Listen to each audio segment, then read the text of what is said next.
It's okay. Bailey Burns, welcome to the Astroben podcast. How are you? I am great. Thank you so much for having me. I am so excited to be here. I'm genuinely really excited to chat to you. I feel like I know you because I followed you on Instagram for, well, years now. Speaking of Instagram, you have a really cool handle, Ninja Girl. Oh, no, is it Ninjaneer. Ninja Near? Because you're, Yeah. is that because you're an engineer with ninja tendencies, or where does that come from? The ninja actually came before the engineer. I'm a third degree black belt. So like I just like mashed the two together to ninjaneer and then I'm a girl, so ninjaneer girl. Ninja Near Girl. That's really cool. And as we said just before we hit records, your name is quite cool as well, Bailey Burns. I mean, it doesn't get more Really spacey flows off than. the tongue, right? Like Well, it's just a spacey name, isn't it? So it's like if you do end up going to space, Bailey I'm Burns. I hoping, mean, it's right? It perfect. sounds really good, yeah. Well, look, thank you so much for coming on.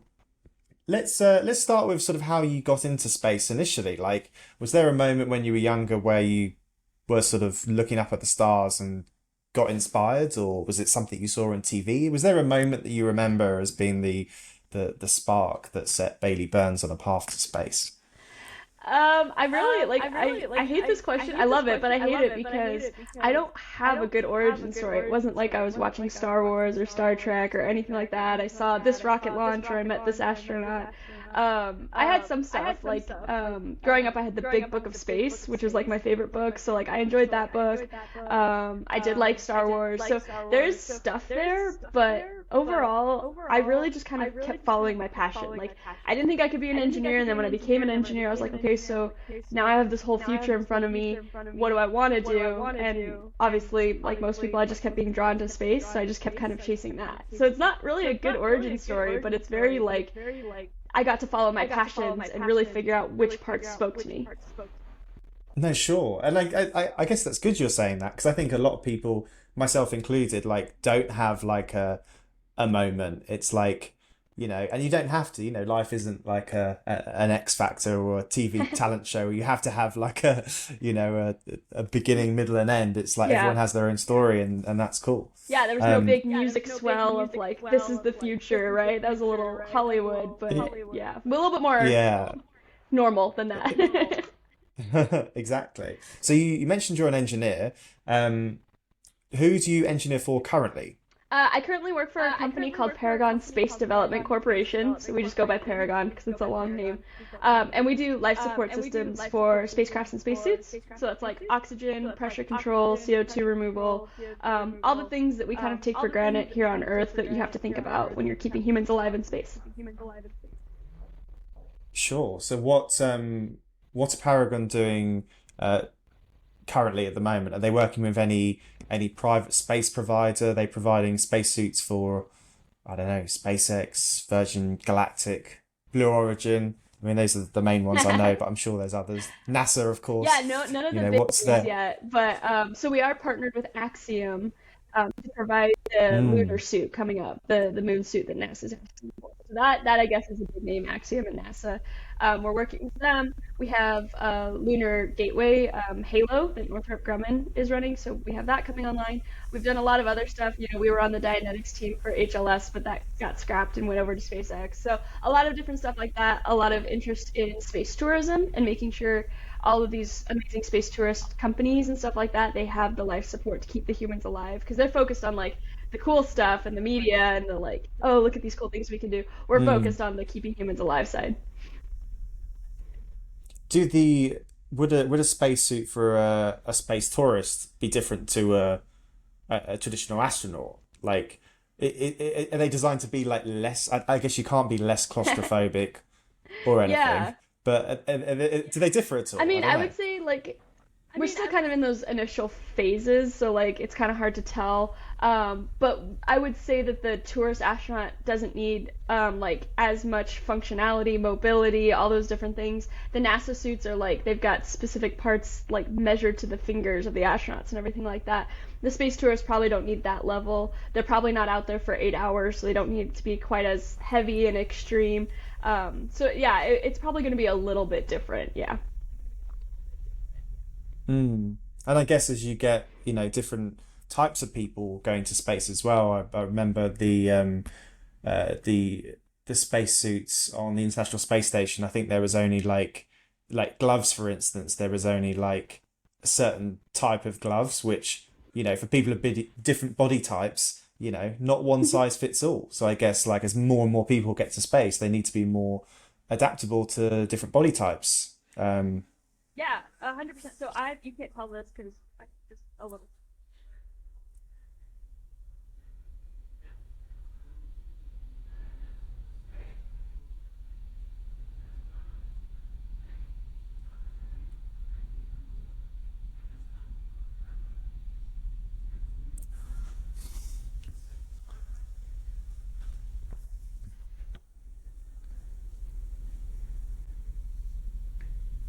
I have no idea what just happened there. It's okay. It actually came at the perfect point because you can just come back in and start talking about you can't see this, but and you're going to say something about I guess how tall you were or something. Yes, that's exactly what it's about. And I wanted to just double check the upload. It looks like it's still uploading. Okay, does it look Yeah, okay on your side? it's very good. It will show the tracks like it will align them up, so it's all good. Cool. Okay. Um. Yeah, so tell me about how yeah, so the Oh yeah. spacesuits different between So you different body can't tell types. this because I'm in this little box and everything, but I'm very short. I'm 5'2". I'm about 5'2". I don't know how to translate that to UK, but it's pretty short. Or it's like the metric, but um, yeah, I'm fairly short, and I'm like at the tail end, at the bottom of like where spacesuits can fit. Like I was in a spacesuit one time, and like my eyes like barely came up to the like where the head ring started. And so to me, that's like a side passion of mine of like now let's get all these different body types, like you were saying, or like Astro Access is doing amazing things with people with disabilities. So figuring out how to have spacesuits for people with disabilities and that whole thing is a really kind of exciting side avenue to go down. Fantastic. That's so interesting. So you've also been involved in an analog astronaut simulation, which I don't think I've spoken to anyone who's been an analog astronaut. I've spoken to astronauts, but yeah. You've done high seas before. Perhaps tell me and my listeners a bit about that because I'm aware of high seas, but some people might never have heard of it. So what is high seas and what was your experience of it? So I'll start with like what an analog astronaut is, and it's basically an astronaut or like someone that does kind of this training here on Earth. So it's a lot cheaper, obviously. It's a lot more accessible, um, and obviously I like it because I like adventures and stuff. And so you basically like for me, I went to high seas and lived in a simulated moon base for 2 weeks with 5 other people, so a crew of six. And high seas is in Hawaii, so it's on the side of the Mauna Loa volcano, and one of the main parts of high seas specifically is exploring lava tubes, which is where I kind of fell in love with like the geology side of everything. And there's lava tubes on the moon and Mars, so that's kind of where all that came from for me and my interest. But there's analogs all over the world that focus on different things, like Canada, Poland. There's one in Spain right now. Like there's tons of just different analogs coming online that focus on different things, and of those different things are like operations training or doing like psychology research into like what makes a crew a cohesive unit so they don't like strangle each other in space and get mad at each other and disrupt the mission. Psychology or like human factors kind of things like lighting or like how much sleep does the crew need or sleeping conditions or food. So it's really just figuring out how to do space before we get to space where it's cheaper and safer down here on Earth. Mm. So you did that in 2020. Was that over COVID? Because we were kind of all in Yeah. isolation then anyway. But is that when you I, managed I to do it? joke. Yeah, I joke. It was the world's best COVID experience, right? Like that was exactly like that was quarantine to the highest degree.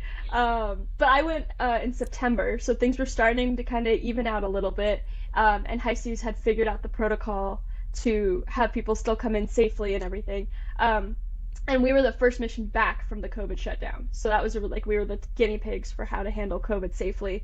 And that was, it was just a really great experience. I mean, like I still talk to the crew all the time. We have like a group chat and we still stay in communication with each other. I'm working with one of my crew members to start up another analog, hopefully next year. And all these things, it's just you meet these people and just become super close to them. And they like, those people know me better than a lot of my everyday life people know me just because we went through Mm. so much in those 2 weeks and like we really learned how to work together. What do you think is the most important um, thing that you try and get out of an analog mission? Like you mentioned, there's lots of observations on how teams work and psychologically how people deal with being stuck in one place with the same group of people for a long amount of time. But what do you think is like the main thing?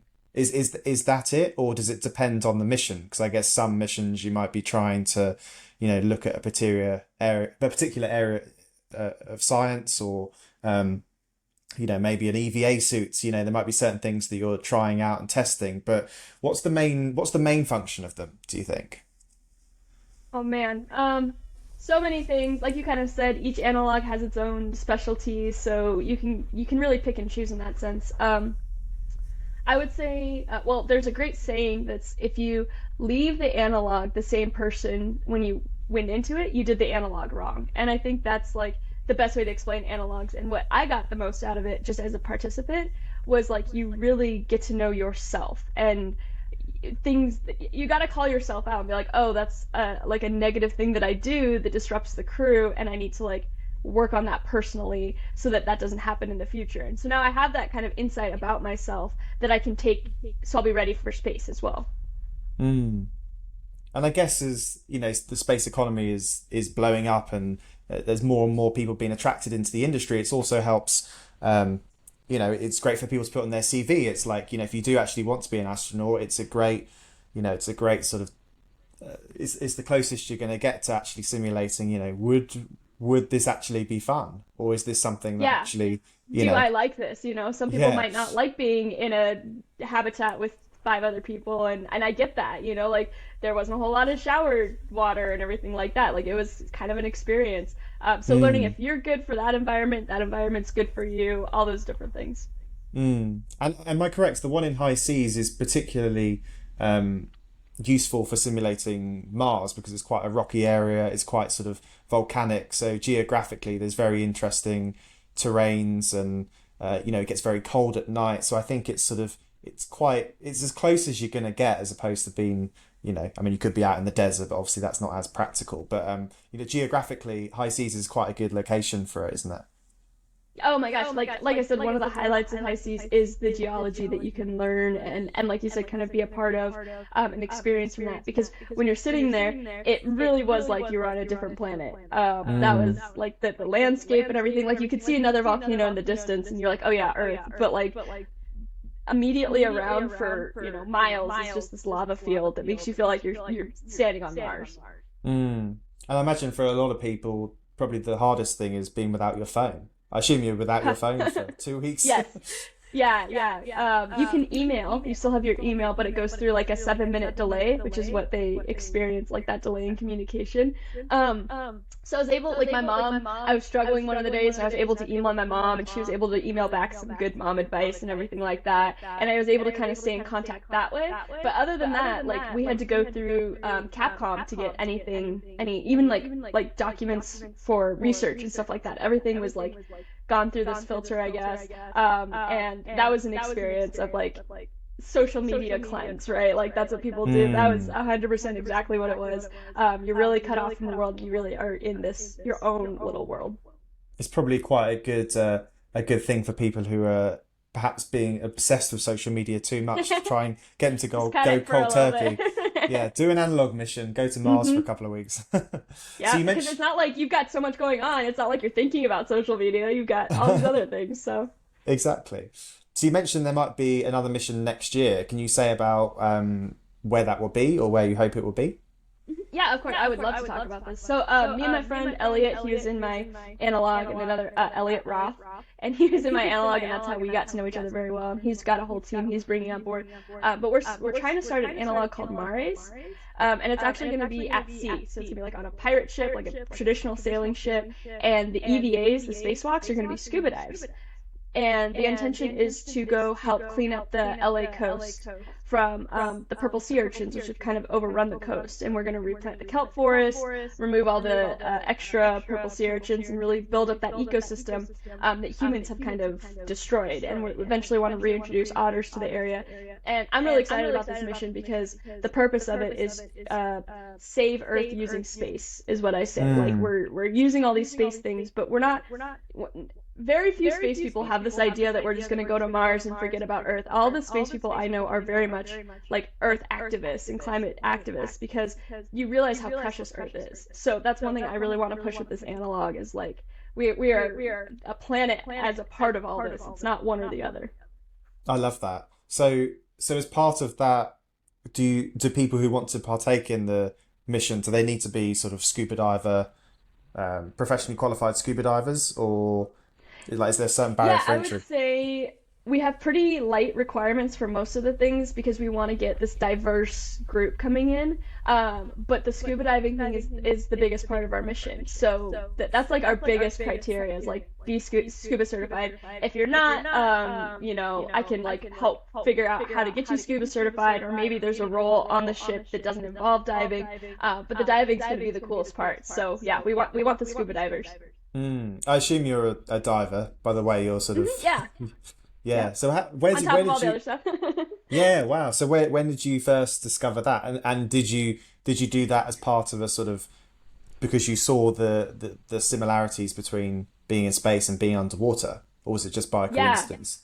100%. So I actually got scuba certified last year, so it's very recent for me. I'm still working through learning all of that world. But exactly what you said, I realized how important it is to know about scuba diving. And it was very timely that I was working on a project at work that involved spacesuits. And long story short, I was able to like ace the test on scuba diving because I was able to just kind of reverse what was going on with spacesuits. You know what I mean? Like the two were so similar when you're understanding like pressures and oxygen percentages and all those sorts of things. If you're able to do one, you're kind of able to understand the other. And then scuba diving is just really good for like astronaut types because you have to stay calm. If you start freaking out underwater, that's when you have like accidents and bad. So you have to learn what are the safety procedures. If something goes wrong, can I stay calm, fix it, or get back to the surface calmly?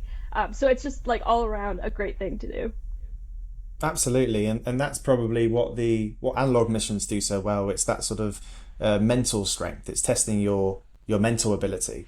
Because I guess if you're underwater, you're constantly thinking about communication with people that can't hear you and how much oxygen you have left in your tanks. You're very much aware of your surroundings, and you're kind of like you're relying entirely on equipment that you've packed and tested yourself, which is super cool.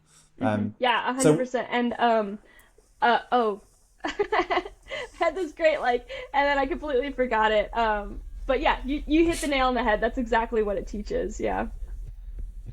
So another thing that I need to talk to you about is a little cube thing that you've kind of been blowing up on my Instagram feed called a Rubik's Cube. Now I've never been able to do a Rubik's Cube myself. I've known people that have, and it still impresses me. So tell me about the Rubik's Cube. When were you first able to do it for the first time, and how have you managed to link your love of Rubik's Cubes with your love of space?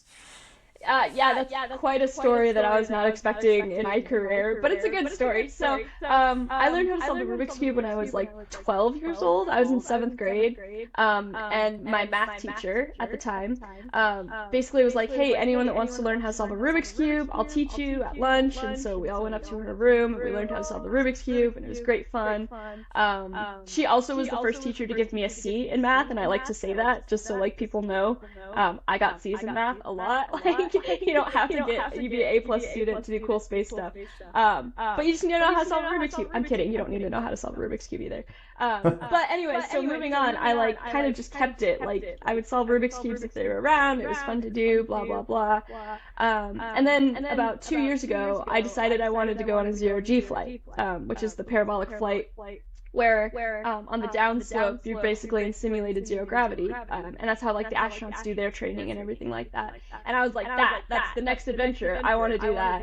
And I was trying to figure out how to fund it. Reached out to Rubik's, and I was like, hey, I've got this idea.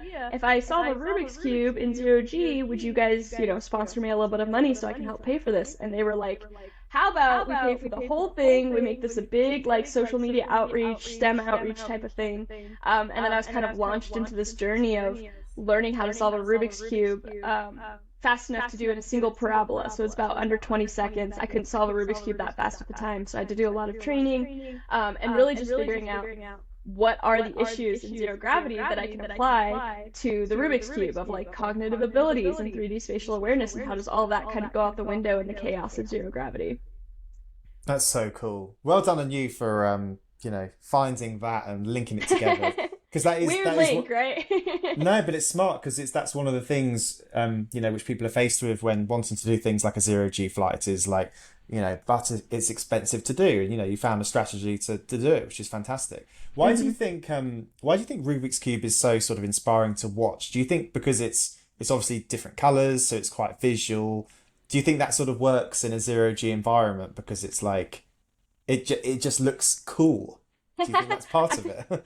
I think there's a cool factor there, and I think the world has kind of built up Rubik's cubes as like only geniuses can solve them, which is one of the things I'm trying to break down. Similar that phrase, it's not rocket scientists, or it's not rocket science. Like I don't like that phrase because it implies that in order to do rocket science and space things, you have to be insanely intelligent, and obviously that helps, but that's not everything. And Rubik's cubes are the same thing. Like, you don't need to be a genius to figure out how this works. You need to stay determined and passionate and curious about what's going on.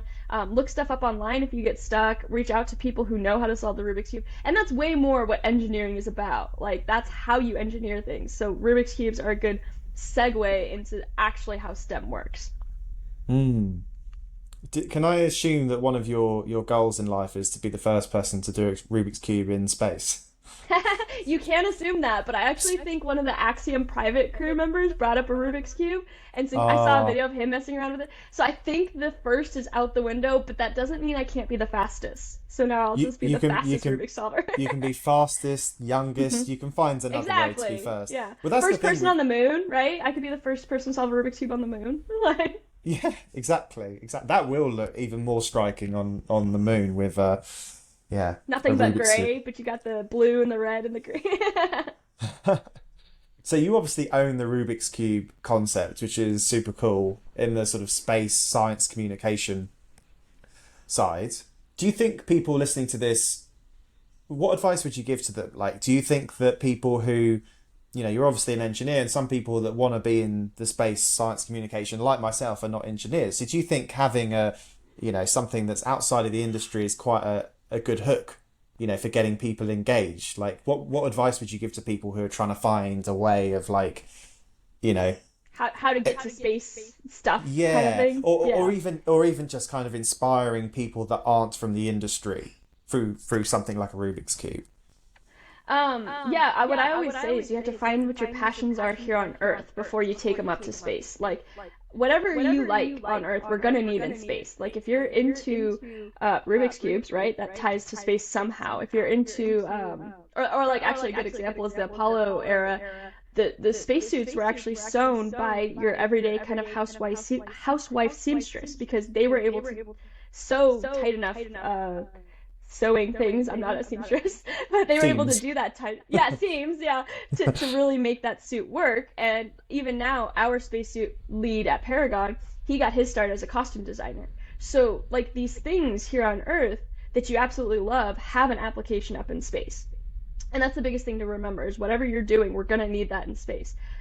It's not just like this magical thing that it all just happens. So I think that's the first good thing to remember, is to find your passion and then figure out how it gets to space.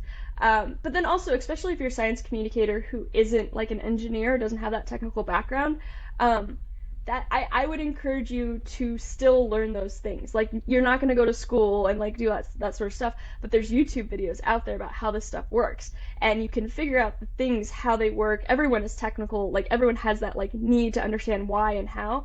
And you will figure it out just watching these YouTube videos. Stay curious on these things. Don't be like, oh, that's too technical for me. Just dive into it and really try to understand what's going on. And when you kind of start combining these two worlds, it all just kind of comes together like a perfect little Rubik's Cube. I love that. That's so cool. You're also involved with Spacekind. I can't even remember. I think, were you on Spacekind 1? I think I did the first one. Yeah. You were in 2. I think I did 1 or 2. I can't remember because this was very early on in COVID, maybe sort of April 2020. And if it was that early, you were definitely Spacekind 1. Yeah. I probably was Spacekind 1. And at the time, I was I run hospitality venues, so I was kind of going through a bit of a crazy stage where, like, you know, I couldn't keep track of what was going on. But yeah, that was crazy. But every Monday morning at 1 a.m. UK time, I'd tune in for Spacekind with Loretta Whiteside, and I'll be honest. At the start, I thought, oh God, what am I doing? Like staying up till 1 a.m. every week. But it's such a great community. And I was just wondering, sort of what your thoughts are on Spacekind and its goals, and how that sort of, is it the value of the community? Is that what Spacekind truly is? And sort of thinking about our place in the universe, and what lessons you got from Spacekind really, and what Spacekind's doing today since I did it a couple of years ago. Yeah, now that it's got kind of some wind under its wings. I could talk about Spacekind as a whole nother podcast episode. Like, I absolutely love it. I did mine, Spacekind 2, is in September of 2020, so I actually did it while I was in the habitat. So I was a really good, like, getting ready for analog missions and getting in the right headspace, I guess.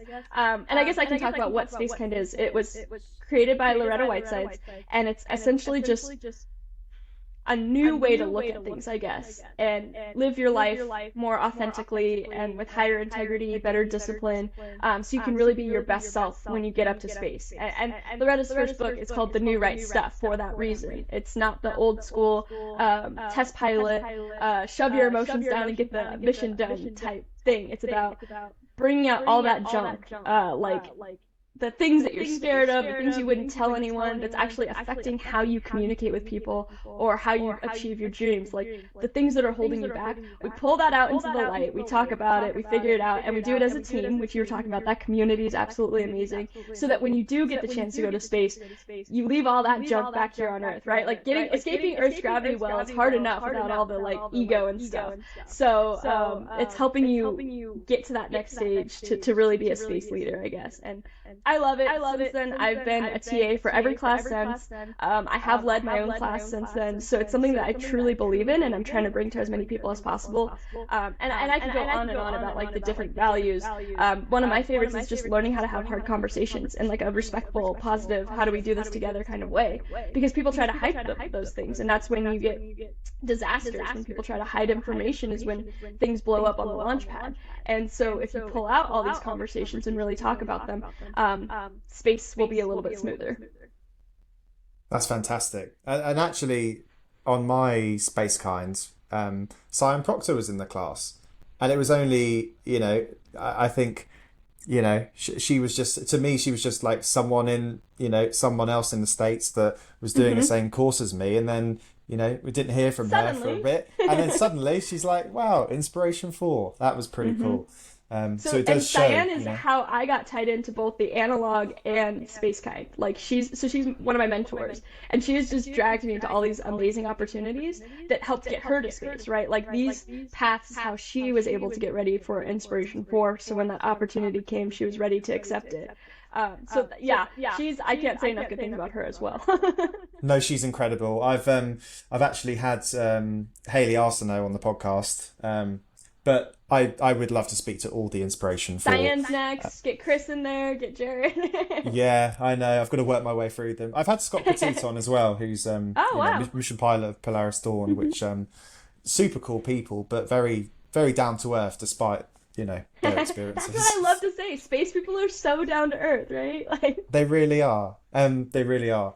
I just had a quick look on your Twitter before this conversation, and you said on Twitter a couple of days ago that you have this fascination with space and mindfulness. because you have a secret dream that it all overlaps and we're the first generation of Jedi Force wielders. Which sounds like a bit crazy, but actually if you think about it, I think you might be onto something. Like, you know, on the one hand, where this is the first time in history, as far as we know, that a species from Earth can leave the confines of Earth's gravity, and potentially make human life multiplanetary. And at the same time, we're also, you know, learning more and more about ourselves, about the human brain, and, you know, probably going to give birth, I guess, for want of a better term, to artificial intelligence, you know, at some point in the future.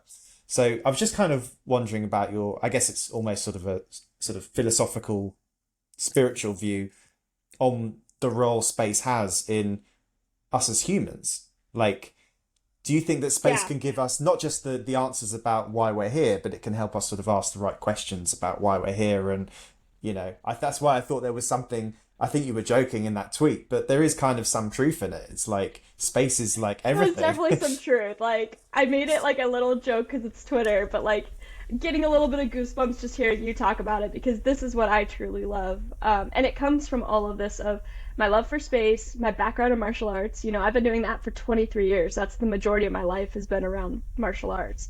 And then, like I said, this mindfulness and meditation that's coming online with everyone being interested in that. All these things, just from my perspective, is really clear how it's all connected. And it kind of sounds a lot like Jedis, you know, like Jedis have that kind of martial experience, that martial arts, and they can defend themselves and defend others, but they're also very mindful in what they do. And basically, like, tapping into the force is a form of meditation or whatever. And so, yeah, like, all of it to me is just very clear that it's all kind of coming together. It's like, hey, maybe George Lucas was onto something. And like you said, the role of space and all this, there's so many avenues of how space can spiritually connect to people, I guess. There's this thing called the overview effect, which is, you know, Frank White. People, when they see Earth from space, and when I say people, I mean astronauts, they go through this like spiritual awakening of like, wow, we have to protect this planet. The whole like environmental like cause really started around the Apollo era. And they also are like, wow, there's no borders, so the way we treat each other and the way we're fighting over borders is crazy, because there are no borders when you see it from space. And all these different things that just are lessons for humanity to learn. And what I'm hoping space can do is really unite humanity as a single species on Earth, that we don't have to do all this fighting, and we can find better ways to work together.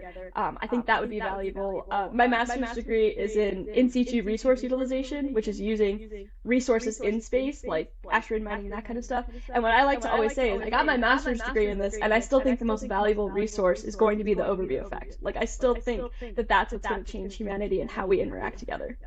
I had Dr. Chris Bosch-Eisen on the podcast, and he also referred to the not just the overview effect, but the outer view effect, which he felt. So sort of looking out into space and having that, it is a human need to want to explore, which I guess like our predecessors would have had, like just exploring the planet. It's like a sort of compulsion, being drawn to explore, and, you know, not all of us, but you know, it's certainly in our DNA.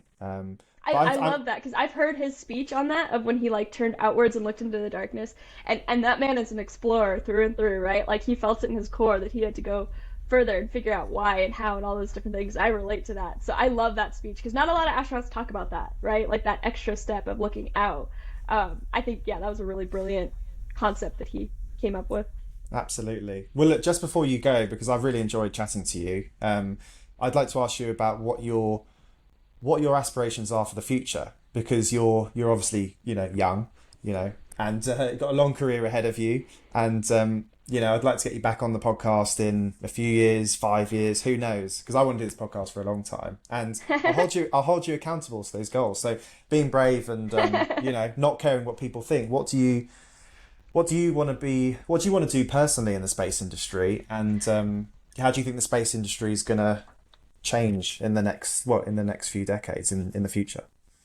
So you're asking what I want to be when I grow up? Is that Basically, which is what I try and ask every podcast guest, because I'm fascinated. Like, you're just such incredible people, and you know, space is going to open up all sorts of opportunities. So we live in an era where we can have, you know, out of this world goals, and yeah, Um, Where would you like to go? Who would you like to work for? What's your thoughts? let's see. First and foremost, what I'm driving towards as my goal is I want to go to the moon. That is my dream. I've got my nice moon to keep me reminded of that. I am a lunar girl through and through.